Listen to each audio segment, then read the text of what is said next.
Hello and welcome everyone.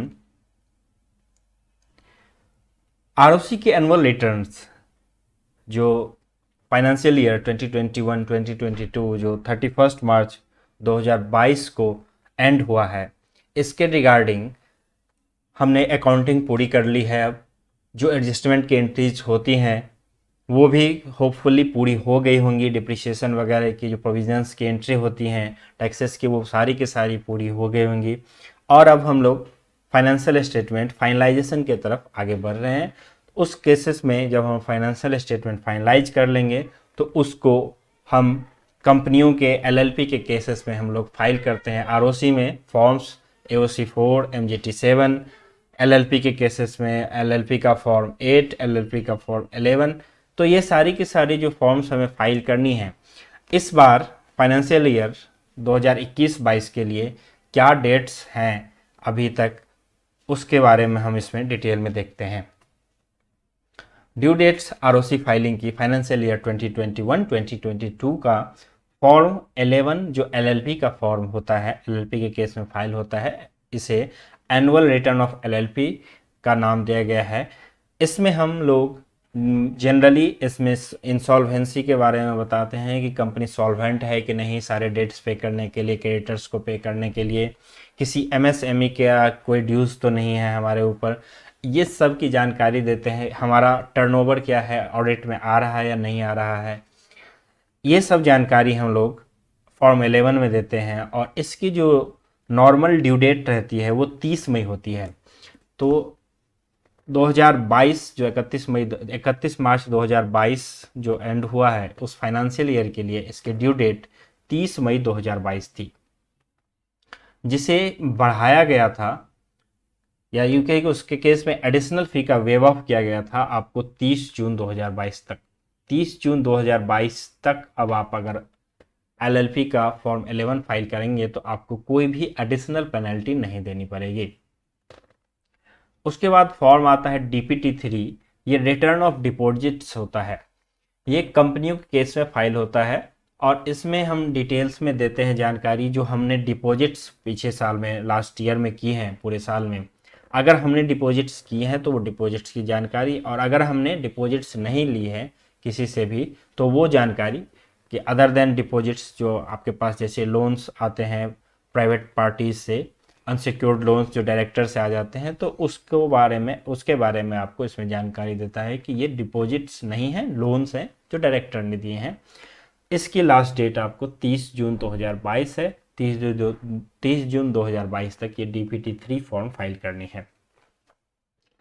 Next filing आता है form AOC 4 का ओपीसी के केसेस में।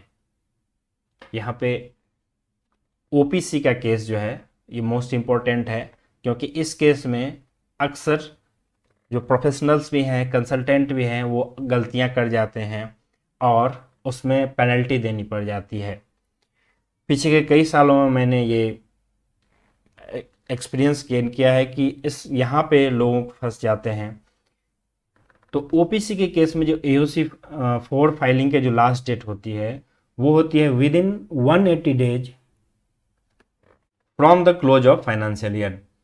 तो क्लोज ऑफ फाइनेंशियल ईयर यानी कि 31 मार्च 2022 से 180 दिन के अंदर में आपको ये एओसी 4 फॉर्म ओपीसी के केसेस में, जो ओपीसी होते हैं उनके केसेस में आपको फाइल करनी है। और ये डेट्स आता है 27 सितंबर 2022। तो 27 सितंबर 2022 तक आपको एनुअल अकाउंट्स ओपीसी के केसेस में फाइल होते हैं।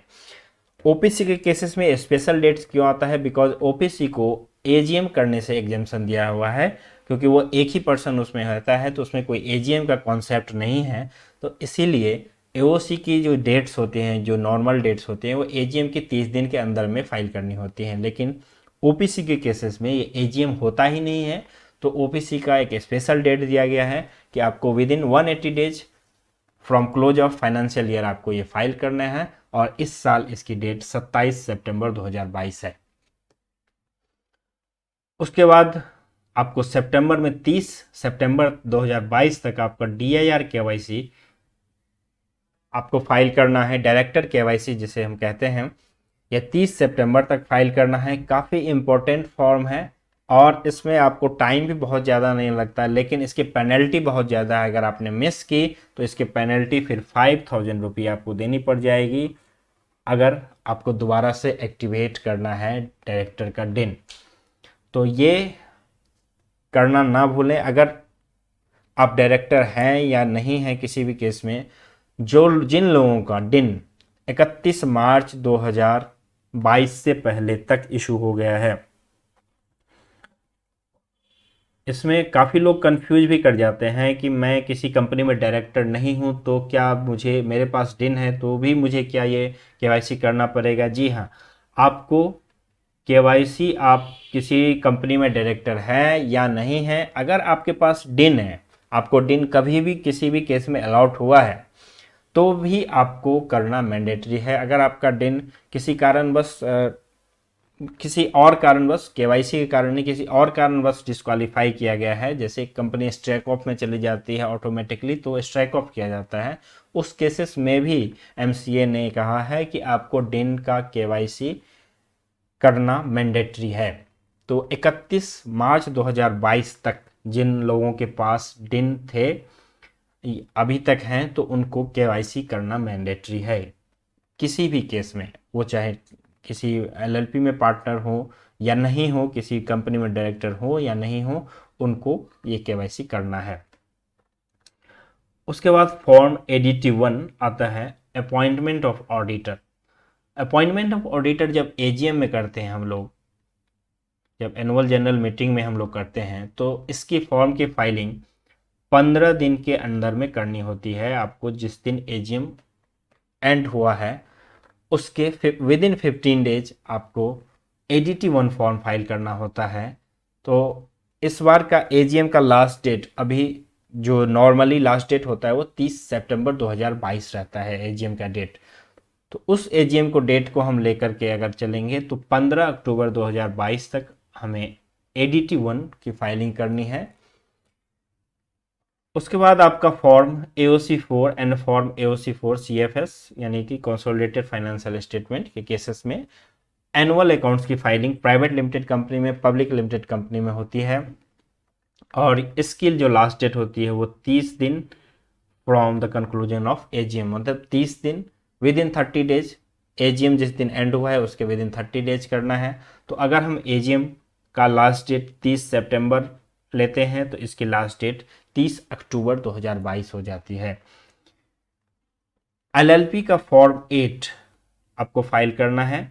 इस फॉर्म 8 में हम लोग स्टेटमेंट ऑफ अकाउंट एलएलपी की फाइल करते हैं। जो फाइनेंशियल स्टेटमेंट होते हैं वो उसकी डिटेल एलएलपी का फॉर्म 8 में जाता है। जैसे AOC4 में हम फाइनेंशियल स्टेटमेंट की डिटेल प्राइवेट लिमिटेड कंपनियों के केसेस में फाइल करते हैं या अदर कंपनियों के केसेस में फाइल करते हैं, वैसे ही एलएलपी के केसेस में फॉर्म 8 होता है और इसकी लास्ट डेट 30 अक्टूबर 2022 है। एलएलपी फॉर्म 8 की लास्ट डेट 30 अक्टूबर 22 है। अभी तक इन सभी फॉर्म में एक फॉर्म का एक्सटेंशन हुआ है एलएलपी का, यह है फॉर्म 11 का। 1 महीने के लिए विदाउट एडिशनल फी आप फाइल कर सकते हैं। नेक्स्ट जो फॉर्म है वो एनुअल रिटर्न्स की फॉर्म है MGT7। MGT7 जो अदर देन 1% कंपनी और स्मॉल कंपनियों के केसेस में फाइल होते हैं, इसको आपको 60 days from the conclusion of AGM file करना रहता है।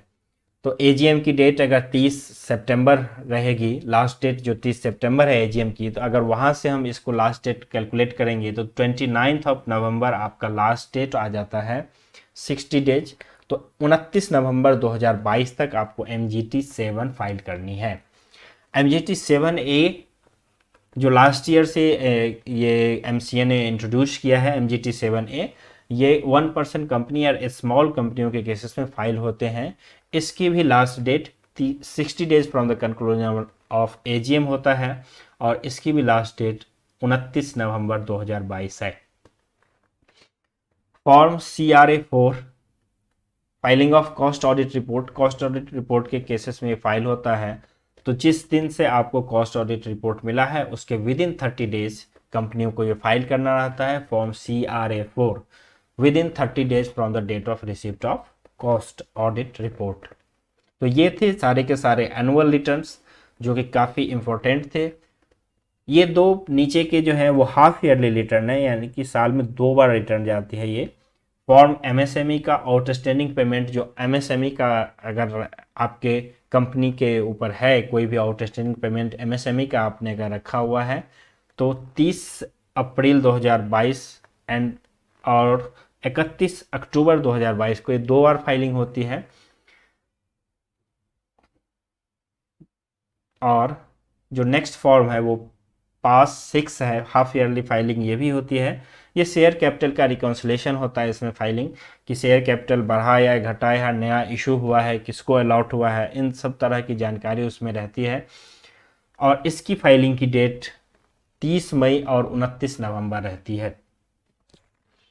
तो ये सारे के सारे फॉर्म्स थे आरओसी की फाइलिंग के जो इस साल में आपको फाइल करने हैं। 2022 जो अभी करंट ईयर का फाइलिंग हम लोग कर रहे हैं, लास्ट ईयर की फाइनेंशियल ईयर की, इस ईयर में जो फाइलिंग कर रहे हैं, ये सारे के सारे डेट्स थे। होपफुली अब कोई भी डेट्स आप अभी नहीं मिस करेंगे। और अभी तक डेट्स में एक ही डेट जो एक्सटेंड हुआ था वो एलएलपी का हुआ था, आगे कोई भी अभी डेट्स एक्सटेंड नहीं हुआ है। साथ ही इसके साथ ही आपको इनकम टैक्स के रिटर्न की भी फाइलिंग करनी है, टैक्स ऑडिट रिपोर्ट्स की भी फाइलिंग करनी है साथ में। तो होपफुली अभी तक तो गवर्नमेंट ने ऐसा कोई इंटेंशन नहीं दिखाया है कि आगे अभी एक्सटेंशन का कोई इंटेंशन नहीं दिखाया है। अगर वो आगे कभी भी आती है तो हम आपको उसके बारे में अपडेट्स दे देंगे जो भी एक्सटेंशन आएगी। और उस अपडेट्स को पाने के लिए आप हमारे चैनल को सब्सक्राइब कर लें और सब्सक्राइब करने के साथ बेल का आइकन ज़रूर प्रेस करें, सो दैट जैसे ही कोई नोटिफिकेशन कोई भी एक्सटेंशन आता है आपको वो इमीडिएटली आपके फ़ोन में वो मिल जाए नोटिफिकेशन के थ्रू। कोई क्वेरी हो इस वीडियो के रिलेटेड या आरओसी के कंप्लाइंसेस के रिलेटेड तो आप नीचे के वीडियो के कमेंट बॉक्स में कमेंट करके आप मुझसे पूछ सकते हैं। Thank you.